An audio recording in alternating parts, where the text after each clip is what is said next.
A Russian man claiming to hold top-level secrets about Russian advanced bombers has just turned up at the U.S. southern border, seeking asylum. The man claims to have been an engineer at a production facility over in the city of Kazan, and he says that he possesses top-secret information about the White Swan Tu-160, which is the most advanced bomber in the Russian arsenal. U.S. border officials, they interviewed the man, and they determined that his story was in fact credible and eventually passed him off to the FBI, who are still in the process of interrogating him right now. However, analysts have pointed out that the fact that the story was even leaked to the public is an indication that perhaps the American government is encouraging other Russians who also hold top-level secrets to also escape to America. And if you thought that was interesting, well then you should click on that button below this video and check out Epoch TV, one of the best no-censorship video platforms on the internet.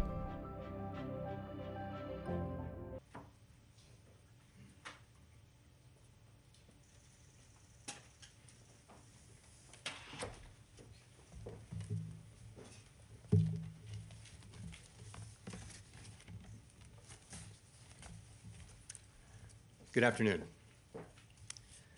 Before discussing today's meeting, let me comment briefly on recent developments in the banking sector. Conditions in that sector have broadly improved since early March, and the U.S. banking system is sound and resilient. We will continue to monitor conditions in the sector. We're committed to learning the right lessons from this episode, and will work to prevent events like these from happening again.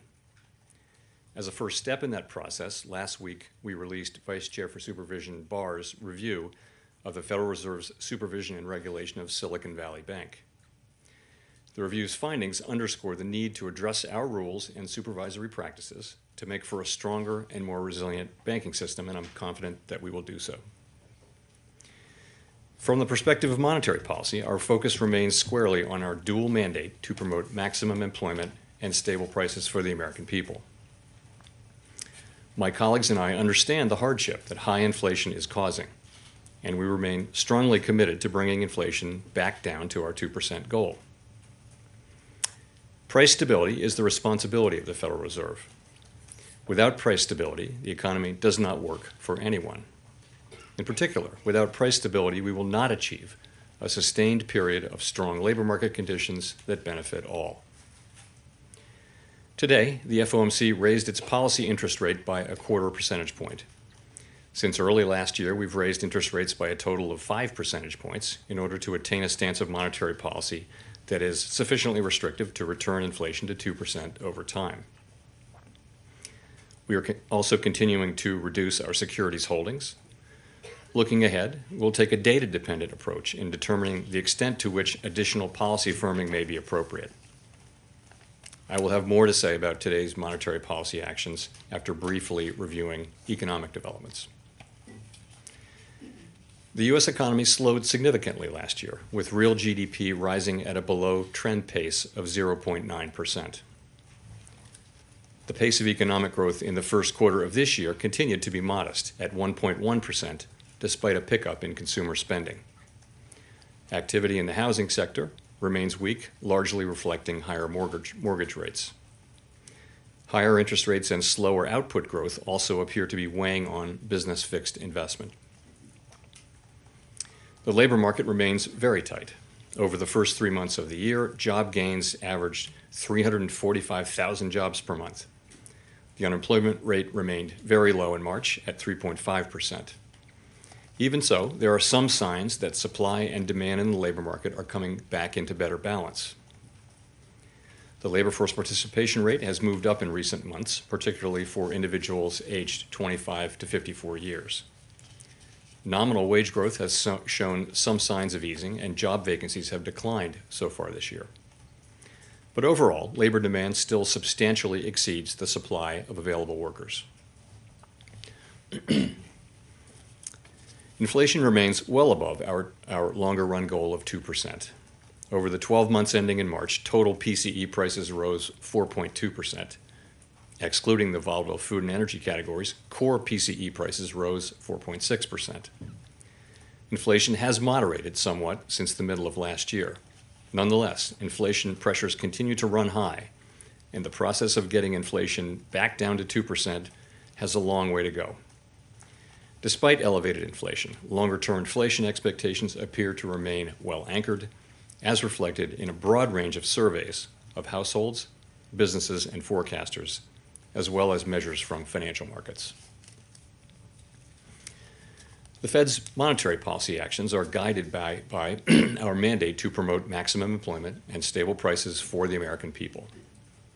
My colleagues and I are acutely aware that high inflation imposes significant hardship as it erodes purchasing power, especially for those least able to meet the higher costs of essentials like food, housing, and transportation. We are highly attentive to the risks that high inflation poses to both sides of our mandate, and we are strongly committed to returning inflation to our 2% objective.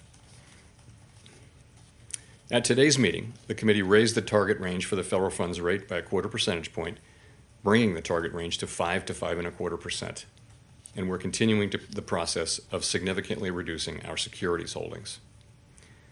With today's action, we have raised interest rates by 5 percentage points in a little more than a year. We are seeing the effects of our policy tightening on demand in the most interest rate sensitive sectors of the economy, particularly housing and investment. It will take time, however, for the full effects of monetary restraint to be realized, especially on inflation. In addition, the economy is likely to face further headwinds from tighter credit conditions. Credit conditions had already been tightening over the past year or so in response to our policy actions and a softer economic outlook. But the strains that emerged in the banking sector in early March appear to be resulting in even tighter credit conditions for households and businesses. In turn, these tighter credit conditions are likely to weigh on economic activity, hiring, and inflation. The extent of these effects remains uncertain. In light of these uncertain headwinds, along with monetary policy restraint we've put in place, our future policy actions will depend on how events unfold. In determining the extent to which additional policy firming may be appropriate to return inflation to 2% over time, the committee will take into account the cumulative tightening of monetary policy, the lags with which monetary policy affects economic activity and inflation, and economic and financial developments. We will make that determination meeting by meeting based on the totality of incoming data and their implications for the outlook for economic activity and inflation. And we are prepared to do more if greater monetary policy restraint is warranted. We remain committed to bringing inflation back down to our 2% goal and to keep our longer-term inflation expectations well anchored. Reducing inflation is likely to require a period of below-trend growth and some softening of labor market conditions. Restoring price stability is essential to set the stage for achieving maximum employment and stable prices over the longer run. To conclude, we understand that our actions affect communities, families, and businesses across the country. Everything we do is in service to our public mission. We at the Fed will do everything we can to achieve our maximum employment and price stability goals. Thank you. I look forward to your questions. Thanks, Gina. Hi, Gina Smilik, New York Times. Thanks for taking our questions. I wonder if you could tell us whether we should read the statement today as a suggestion that the committee is prepared to pause interest rate increases in June. And I also wonder if the Fed staff has in any way revised their forecast for a mild recession from the March minutes. And if so, what a recession like what they're envisioning would look and feel like when it comes to, for example, the unemployment rate. So, taking your question, of course, today our decision was to raise the federal funds rate by 25 basis points. A decision on a pause was not made today. You will have noticed that in the statement from March, we had a sentence that said the committee anticipates that some additional policy firming may be appropriate. That sentence is not in the statement anymore. We took that out, and instead we're saying that in determining the extent to which additional policy firming may be appropriate to return inflation to 2% over time, the committee will take into account certain factors. So that's a meaningful change that we're no longer saying that we anticipate. And so we'll be driven by incoming data, meeting by meeting, and we'll approach that question at the June meeting. So the staff's forecast is, so let me start by saying that that's not my own most likely case, which is really that the economy will continue to grow at a modest rate this year. And I think that's, so different people on the committee have different forecasts. That's my own assessment of the most likely path. Staff produces its own forecast, and it's independent of the forecasts of the participants, which include the governors and the Reserve Bank presidents, of course. And we think this is a healthy thing, that the staff is writing down what they really think. They're not especially influenced by what the governors think, and vice versa. The governors are not taking what the staff says and just writing that down. So it's actually good that the staff and individual participants can have different perspectives. So broadly, the forecast was for a mild recession, and by that I would characterize as one in which the rise in unemployment is smaller than has been typical in modern era recessions. I wouldn't want to characterize the staff's forecast for this meeting. We'll leave that to the minutes, but broadly similar to that.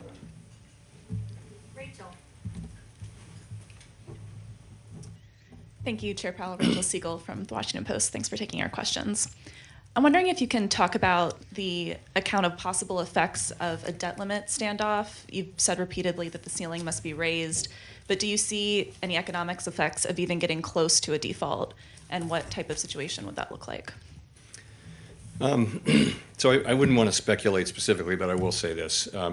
These are fiscal policy matters, for starters, and they're for Congress and the administration, for the elected parts of the government to deal with, and they're really consigned to them. From our standpoint, I would just say this. It's essential that the debt ceiling be raised in a timely way so that the U.S. government can pay all of its bills when they're due. A failure to do that would be unprecedented. We'd be in uncharted territory, and the consequences to the U.S. economy would be highly uncertain and could be quite averse. So I'll just leave it there. We don't give advice to either side. We just would point out that it's very important that this be done. And the other point I'll make about that, though, is that no one should assume that the Fed can protect the economy from the potential, short and long-term effects of a failure to pay our bills on time. It would be so uncertain that it's just as important that we never get to a place where we're actually talking about or even having a situation where the U.S. government's not paying its bills. And just to follow up, was discussion around the uncertainty of a possible standoff, did that affect today's monetary policy decision at all? I wouldn't say that it did. It was, of course, it's something that came up. We talk a lot about risks to the outlook, and that come up. A number of people did raise that as a risk to the outlook. I wouldn't say that it was important in today's monetary policy decision yet. Steve. Mr. Chairman, thank you. Steve Leisman, CNBC. Can you tell us what the Federal Reserve Board did in the wake of that February presentation where you were informed that Silicon Valley Bank and other banks were experiencing interest rate risks?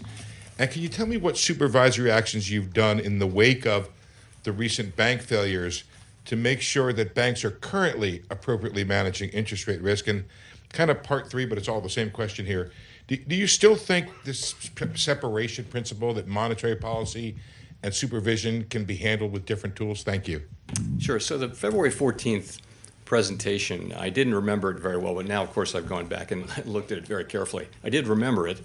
And what it was a general presentation. It was an informational briefing of the whole board, the entire board. I think all members were there. And it was about interest rate risk in the banks and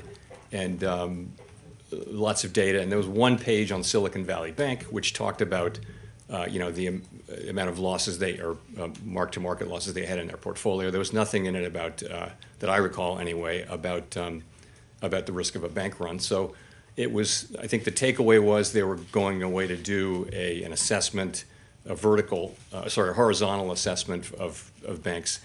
It wasn't presented as an urgent or alarming situation. It was presented as an informational, non-decisional kind of a thing, and I thought it was a good presentation, and as I said, did remember it. In terms of what we're doing, of course, I think banks themselves are many banks are now are attending to liquidity and taking opportunity now, really since the events of early March to build liquidity. And you asked about the separation principle.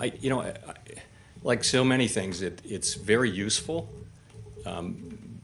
but ultimately it has its limits. I mean, I think in this particular case, we have found that the monetary policy tools and the financial stability tools are not in conflict. They're working well together. We've used our financial stability tools to support banks through our lending facilities. And at the same time, we've been able to use our monetary policy tools to foster maximum employment and price stability. Mr. Chairman, I'm sorry. I don't mean to be argumentative, but the staff report said SVB has significant interest rate risk. It said interest rate risk measurements failed at SVB, and it said banks with large unrealized losses face significant safety and soundness risk. Why was that not alarming? Well, I mean, I didn't say it wasn't alarming. It was they're pointing out something that they're working on and that they're on the case. That I'm not sure whether they mentioned. I think they did actually. They mentioned that they had taken regulatory action, or supervisory action in the form of matters requiring attention. So I think that was also in the presentation. I think it was to say, yes, this is a bank, and there are many other banks that are experiencing these things, and we're on the case. Go to Victoria. Hi, Chair Powell. I wanted to ask, obviously, with the recent bank turmoil, we've seen multiple banks buy other banks. And I was just curious whether you think that further consolidation in the banking sector would increase or decrease financial stability, and whether you have any concerns about the biggest bank in the U.S. Getting even larger.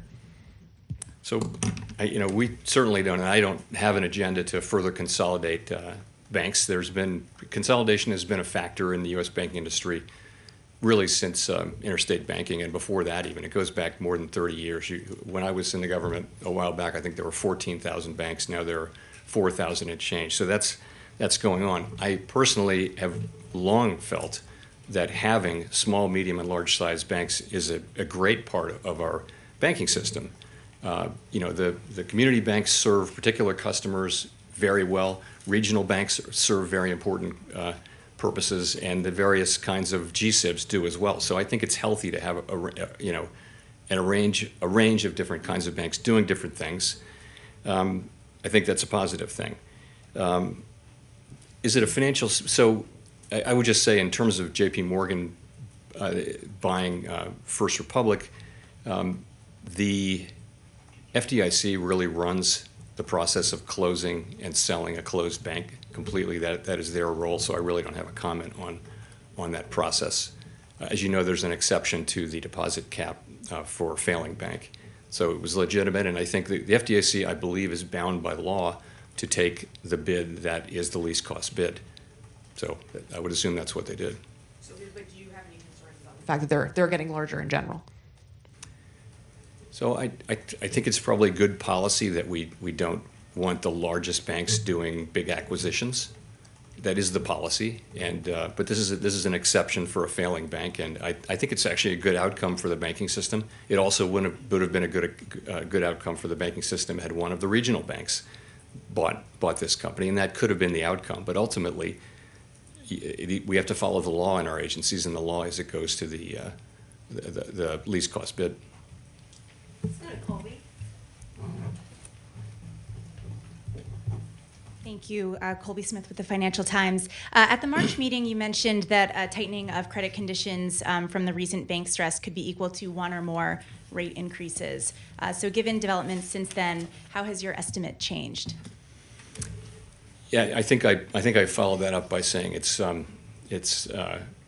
quite impossible to have a precise estimate of the words to that effect.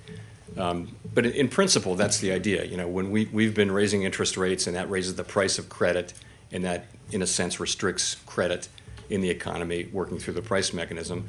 And when banks raise their credit standards, that can also make credit tighter in a kind of broadly similar way. It isn't possible to make a kind of clean translation between one and the other, although firms are trying that, and we're trying it. But ultimately, we have to be honest and humble about our ability to make a precise assessment. So it does complicate the task of achieving, a sufficiently restrictive stance. But I think conceptually, though, we think that interest rates, in principle, we won't have to raise rates quite as high as we would have had this not happened. The extent of that is so hard to predict because we don't know how persistent these effects will be. We don't know how large they'll be and how long they'll take to be transmitted, but that's what we'll be watching carefully to find out. Just to quickly follow up, what does it suggest about the scope for the committee to pause rate increases perhaps as early as next month, even if the data remains strong then, if it's having some kind of substitute effect? This is just something that we have to factor in as we want to find ourselves. So I guess I would say it this way. The assessment of the extent to which additional policy firming may be appropriate is going to be an ongoing one, meeting by meeting, and we're going to be looking at the factors that I mentioned that are listed in the statement, the obvious factors. That's the way we're going to be thinking about it. That's really all we can do. As I say, it does complicate. We have, a broad understanding of monetary policy. Credit tightening is a different thing. There's a lot of literature on that, but translating it into rate hikes is uncertain. Let's say it adds even further uncertainty. Nonetheless, we'll be able to see what's happening with credit conditions, what's happening with lending. There's a lot of data on that, and we'll factor that into our decision making. Howard Schneider with Reuters. Thank you. So noting that the statement dropped the reference to sufficiently restrictive, I was wondering, given your baseline outlook, whether you feel this current rate of 5 to 5.25% is in fact sufficiently restrictive. So that's going to be an ongoing assessment. We're going to need data to accumulate on that. Not an assessment that we've made. That would mean we think we've reached that point, and I just think it's not possible to say that with confidence now. But nonetheless, you will know that the summary of economic projections from the March meeting showed that at that point in time that the median participant thought that this was the appropriate level of the ultimate high level of rates. We don't know that. We'll revisit that at the June meeting, and that's we're just going to have to, before we really declare that, I think we're going to have to see data accumulating and make that, as I mentioned, it's an ongoing assessment. And a follow-up on credit, if I could you give us a sense of what the SLUICE survey indicated? It was already, I think 45% of banks were tightening credit as of the last survey. What did this one show, and how did that weigh into your deliberations? So we're going to release the results of the SLUICE on May 8th, in line with our usual time frame. And I would just say that the SLUICE is broadly consistent when you see it with how we and others have been thinking about the situation and what we're seeing from other sources.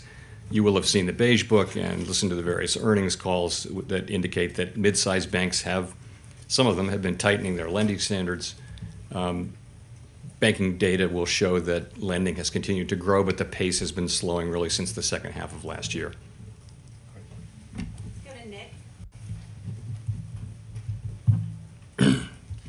Nick Tamaros of the Wall Street Journal. Chair Powell, the argument around the end of last year and the beginning of this year to slow down the pace of increases was to give yourself time to study the effects of those moves. After the bank failures in March, as you've discussed, the Fed staff projected a recession starting later this year.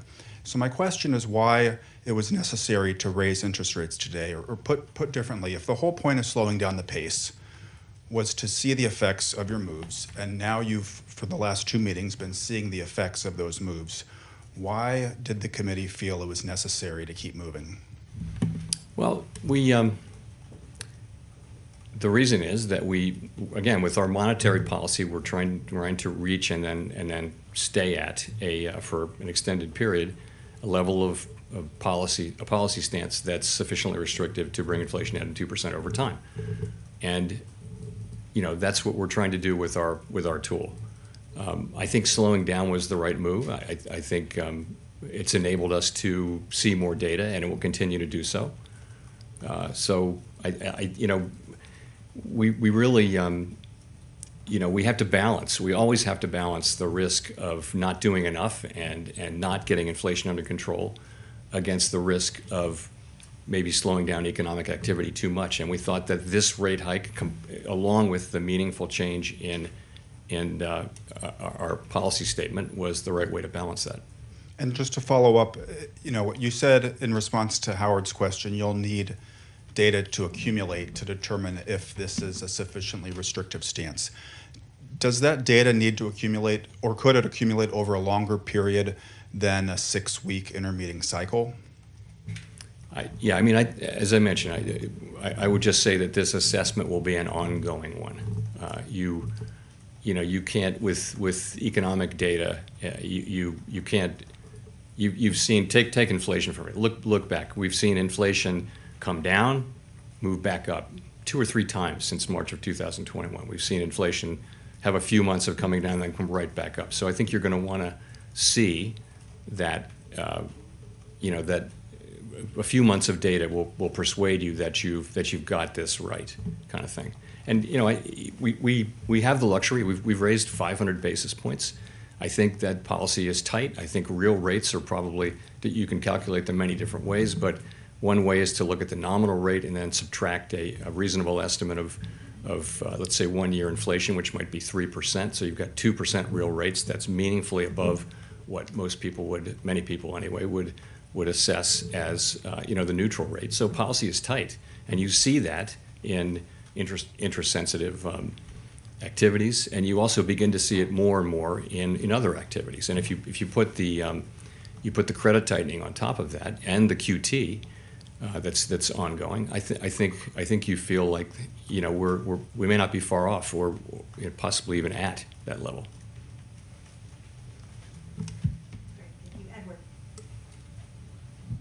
Thank you very much, Chair Powell. Edward Lawrence with Fox Business. So if the Federal Reserve gets down to the 3% inflation, as the projections show at the end of this year, or close to it, would it be okay for you for a prolonged period of 3% inflation and hoping for some outside event to move down to 2% target? I think we're always going to have 2% as our target. We're always going to be focusing on getting there. But would you be okay with a prolonged 3%? Let me just say that's not what we're looking for. We're looking for inflation going down to 2% over time. I mean, that's not a question that's in front of us, and it would depend on so many other things. But ultimately, we're not looking to get to 3% and then drop our tools. We have a goal of getting to 2%. We think it's going to take some time. We don't think it'll be a smooth process, and I think we're going to need to stay at this for a while. How does the other side of the mandate, the job side, once you get to 3%, going from 3 to 2, how does the other side of the mandate balance? I think they will both matter equally at that point. Right now, you have a labor market that's still extraordinarily tight. You've still got 1.6 job openings, even with the lower job openings number, for every unemployed person. We do see some evidence of softening in labor market conditions, but overall, you're near a 50-year low in unemployment. Wages, you all will have seen the wage number from late last week, and it's whenever it was, and it's a couple percentage points above what would be consistent with 2% inflation over time. So we do see some softening. We see new labor supply coming in. These are very positive developments, but the labor market's very, very strong. Whereas inflation is running high, well above our goal, and right now we need to be focusing on bringing inflation down. Fortunately, we've been able to do that so far without unemployment going up. Matt. Hi, Chair Powell. Matthew Boesler with Bloomberg News. So many analysts noted at the time of the March FOMC meeting that at least half of Fed officials' projections did imply or seem to imply that a recession was in their baseline forecast as well, given the strong first quarter GDP tracking estimates. And so I'm just wondering if you could kind of elaborate on, why you're optimistic that a recession can be avoided, given that that's the Fed staff's forecast, possibly also the broader committee's forecast as well, and also, of course, most private sector forecasters. Yeah, I don't think, I know what's printed in the summary of economic projections and all that. I don't think you can deduce exactly what you said about what participants think, because you don't know what they were thinking for first quarter GDP at that point. They could have been thinking about a fairly low number. Anyway, in any case, I'll just say I continue to think that it's possible that this time is really different. And the reason is there's just so much excess demand really in the labor market. It's interesting as we've raised rates by 5 percentage points in 14 months, and the unemployment rate is 3.5%, pretty much where it was, even lower than where it was when we started. So job openings are still very, very high. We see by surveys and much evidence that conditions are cooling gradually, but it really is different. It wasn't supposed to be possible for job openings to decline by as much as they've declined without unemployment going up. Well, that's what we've seen.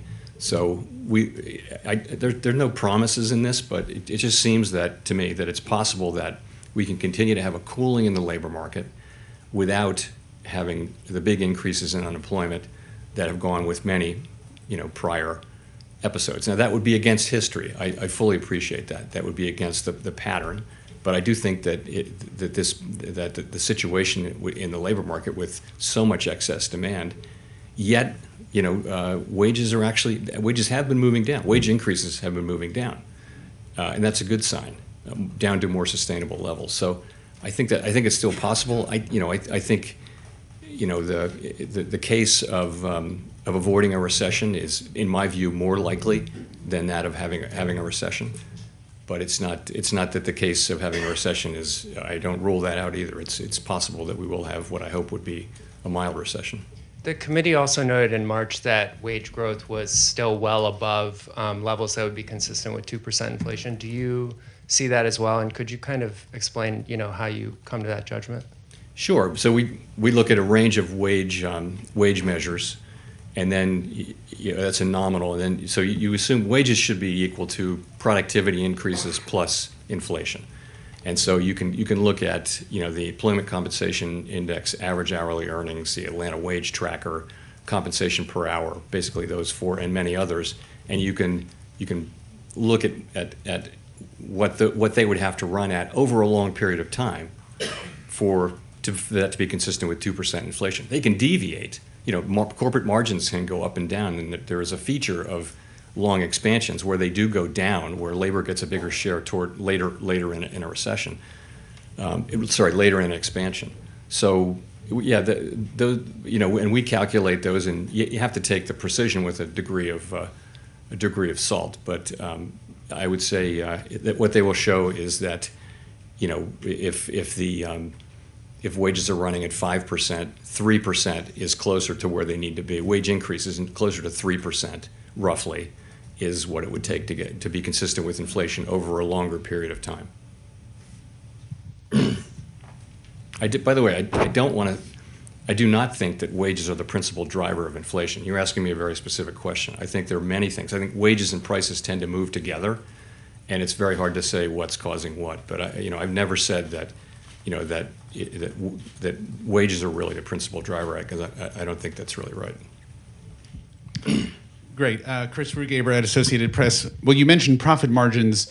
Those have did expand sharply during this inflationary period. And while there are some signs that they are starting to decline, many economists note they haven't fallen as much as might be expected, given that we're seeing at least some pullback among consumer spending. So speaking of causes of inflation, do you see expanded profit margins as a driver of higher prices? And if so, would you expect them to narrow soon and contribute to reduced inflation in the coming months? So higher profits and higher margins are what happens when you have an imbalance between supply and demand. Too much demand, not enough supply. And we've been in a situation in many parts of the economy where supply has been fixed or not flexible enough. And so, the way the market clears is through higher prices. So I think as goods pipelines have gotten back to normal, so that we don't have the long waits and the shortages and that kind of thing, I think you will see inflation come down, and you'll see corporate margins coming down as a result of a return of full competition, where there's enough supply to meet demand, and then you're really back to full competition. That would be the dynamic I would expect. Michael McKee from Bloomberg Radio and Television. Can you tell us something about what your policy reaction function is, your policy framework is going forward? When you look at the economy at the next meeting, are you looking at incoming data, which is by definition backward looking? Are you going to be forecasting what you think is going to happen? Are you ruling out the rate cuts that the market has priced in?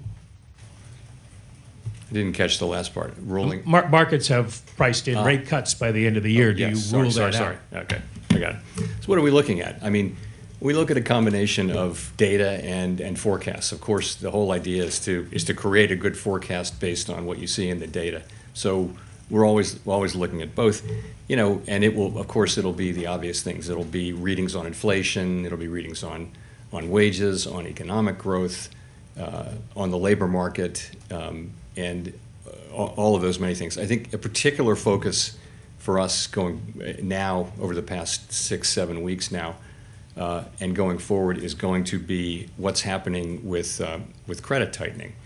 Are small and medium-sized banks tightening credit standards, and is that having an effect on loans, on lending? And so we can begin to assess how that fits in with monetary policy. That'll be an important thing. We'll be looking at everything. Again, I would just point out we've raised rates by 5 percentage points. We are shrinking the balance sheet, and now we have credit conditions tightening, not just in the normal way, but perhaps a little bit more due to what's happened. And we have to factor all of that in and make our assessment of whether our policy stance is sufficiently restrictive. And we have to do that in a world where policy works with long and variable lags. So this is challenging, but we will make our best assessment, and that's what we're thinking. What about the idea of rate cuts? Yeah, so we on the committee have a view that inflation is going to come down, not so quickly, but it'll take some time. And in that world, if that forecast is broadly right, it would not be appropriate and to cut rates, and we won't cut rates. If you have a different forecast, and markets have been from time to time pricing in quite rapid reductions in inflation,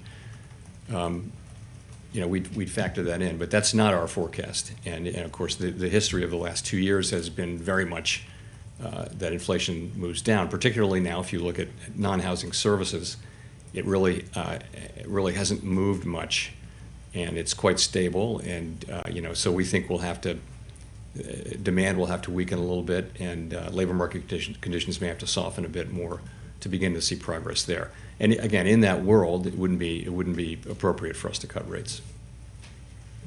Courtney? Courtney Brown from Axios. I'm curious how you view the role of the overnight reverse repo facility in the context of the current banking stress. Do you think it's contributing to the stress by making it more attractive for money market funds to compete with banks for deposits? And did the committee discuss any changes to the structure of the facility, or do you see that being put on the table in the future? Thanks. Sure. So we looked at that very carefully, as you would imagine, and it's really not contributing. We don't think now. It hasn't actually been growing. It moved down, and then moved back up to where it was. What happened in the when there were the big deposit flows, which by the way have really stabilized now. What happened was institutional investors took their uninsured deposits and put them in government money market funds, which bought paper from the Federal Home Loan Banks and things like that. Over the course of maybe the last year, retail investors had been gradually, as they do in every tightening cycle, they've been gradually moving their deposits into higher yielding places such as CDs and other things, including money market funds. So that's a gradual process that is quite natural and happens during a tightening cycle. What was unusual really was the institutional investors moving their uninsured deposits and spreading them around and things like that. But it doesn't seem to have had any effect overall on over the overnight repo facility. That is really there to help us keep rates where they're supposed to be, and it's serving that purpose very well.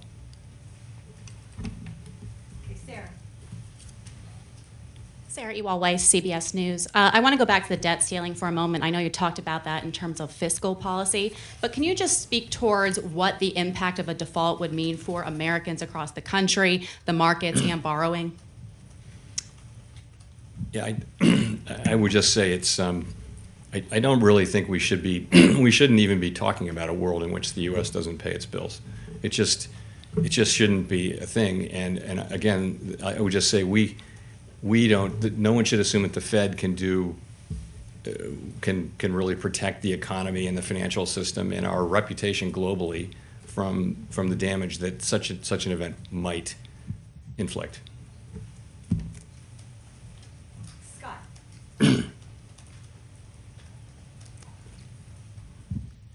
Thanks, Mr. Chairman. Scott Horsley from NPR. In his report last week, Vice Chair Barr identified a couple of the factors that he thought contributed to the regulatory, or the supervisory lapses at Silicon Valley Bank. A policy change in 2019 to exempt all but the biggest banks from strict scrutiny, and also what he called a sort of cultural shift towards less aggressive oversight. You were here in 2019. Do you share that view, and what would it take to get the stronger oversight that you and he said in your release would be necessary?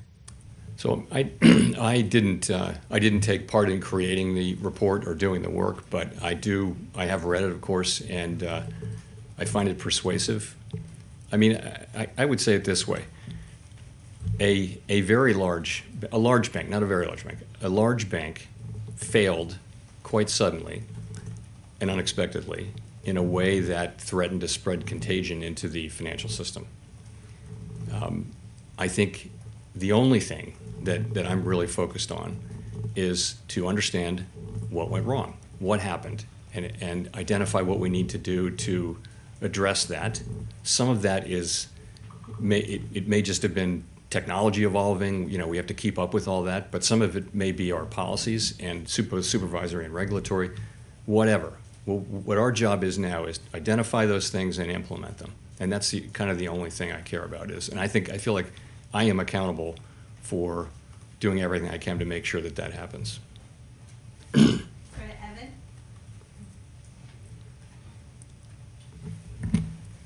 Thank you. Evan Reiser with MNI Market News. Chair Powell, are we in the early stage or nearing the end stage of the banking turmoil among regional banks? And secondly, do you still have a bias to tighten rates? Is that what the statement is saying? So, I guess I would say it this way. There were three large banks, really, from the very beginning, that were at the heart of the stress that we saw in early March, the severe period of stress. Those have now all been resolved, and all the depositors have been protected. I think that the resolution and sale of First Republic kind of draws a line under that period of, is an important step toward drawing a line under that period of severe stress, okay? I also think we are very focused on what's happening with credit availability, particularly, you know, with what you saw in the beige book, and you will see in the sluice is small and medium-sized banks who are feeling that they need to tighten credit standards, build liquidity. What's going to be the macroeconomic effect of that? More broadly, we will continue to very carefully monitor what's going on in the banking system, and we'll factor that assessment into our decisions in an important way going forward. Okay, Greg. Thank you, Fed Chairman. Greg Robb from MarketWatch. I just wondered if you've done any reflection on your own actions during this crisis and leading up to it over the last, since you've been Fed Chairman. I think I've heard you say a couple of times that you deferred to the Vice Chair for Supervision. Do you think that was the right way to go about this? And yeah, comments on that. Thank you. Sure. So let me say, first of all, I've been chair of the board for 5+ years now, and I fully recognize that we made mistakes. I think we've learned some new things as well, and we need to do better. And as I mentioned, I thought the report was unflinching and appropriately so. I welcome it, and I agree with and will support those recommendations. And I do feel that I'm personally accountable to do what I can to foster measures that will address the problems. So on the Vice Chair for Supervision, you know, the place to start is the statutory role, which is quite unusual. The Vice Chair, it says, shall deploy policy recommendations develop policy recommendations for the board regarding supervision and regulation of depository institution companies, and shall oversee the supervision and regulation of such firms. So this is Congress establishing a 4-year term for someone else on the board, not the chair, as vice chair for supervision, who really gets to set the agenda for supervision and regulation for the Board of Governors. Congress wanted that person to have political accountability for developing that agenda. So the way it works, the way it has worked in practice for me is I've had a good working relationship. I give my counsel my input privately, and that's, I offer that, and I have good conversations, and I try to contribute constructively. I respect the authority that Congress has deferred on that person, including working with Vice Chair Barr and his predecessor. And I think that's the way it's supposed to work, and that's appropriate. I believe that's what the law requires. And, you know, but it isn't, I wouldn't say it's a matter of complete deference. It's more, I have a role in presenting my views and discussing, having an intelligent discussion about what's going on and why, and you know, that's my input. But ultimately, that person does get to set the agenda and gets to take things to the Board of Governors, and really in supervision has sole authority over supervision. Just wondered if you had any regrets, or was there anything that, you know, decisions that maybe you regret now in light of what's happened? I've had a few. Sure. I mean, you know, who doesn't look back and think that you could have done things differently? But honestly, you don't get to do that. Again, my focus is on control the controllable. As one of my great mentors used to always say, control the controllable. What we control now is make a fair assessment, learn the right lessons, figure out what the fixes are, and implement them. And I think that Vice Chair Barr's report is an excellent first step in that, but we've got to follow through.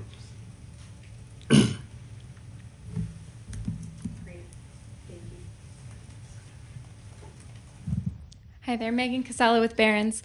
Did the possibility of pausing at this meeting come up at all, and how seriously was that considered? I'm curious if you can give us any color as to whether there were any initial concerns about raising rates again, or what those discussions entailed. So support for the 25 basis point rate increase was very strong across the board. I would say there are a number of people, and you'll see this in the minutes. I don't want to try to do the head count in real time, but people did talk about pausing, but not so much at this meeting. There's a sense that we're much closer to the end of this than to the beginning. That, as I mentioned, if you add up all the tightening that's going on through various channels, we feel like we're getting close, or maybe even there. But that's going to be an ongoing assessment, and we're going to be looking at those factors that we listed in to determine whether there's more to do. I'm curious too how to interpret that and the changes to the statement. Is the bar higher now to raise rates at the next meeting, or would a strong jobs report or inflation print be enough to push the Fed to tighten again? I don't want to. I couldn't really say. I just think I think we've moved a long way fairly quickly, and I think we can afford to look at the data and make a careful assessment.